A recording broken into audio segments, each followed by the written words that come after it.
Today's lesson is a proactive one that should be both fun and revealing. It's about looking at the opinions and beliefs of the majority. This is a major consideration for a biodramatist, especially if your subject has already been in the public eye. What preconceptions do everyday people have about your subject? If your subject isn't so well known, this is an exercise you may need to do over time. It'll take a little bit more careful planning. We are going to do a vox populi. For my research on Barassi, I approached strangers in the street where there is a statue of him. And I did this on the day of a football match.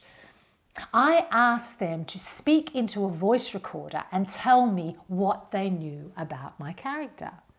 I probably spoke to 100 people to find out what they knew about him. I then collated the feedback into a list of the 10 most repeated responses.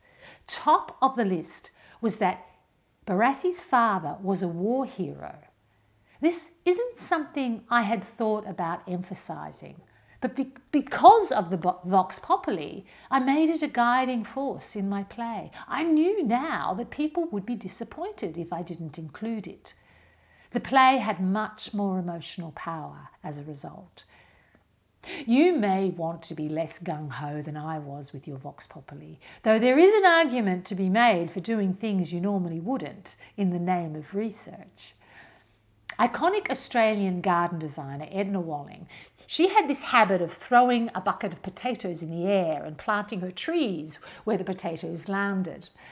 I had found this to be merely an amusing, if random, fact, but when I did a vox populi on her, people kept alluding to this quirk. I changed my script. I decided to give potatoes to members of my audience and have them throw them in the air. If quizzing strangers on the street really isn't your thing, I suggest you just talk informally with others. Perhaps create a social occasion that will give you the perfect opportunity to do this. Organise a dinner for specially selected friends and acquaintances, for example. Tell them your purpose is to generate a lively discussion. Record their opinions about your subject. The important thing is to listen carefully. Let people speak as long as they want to.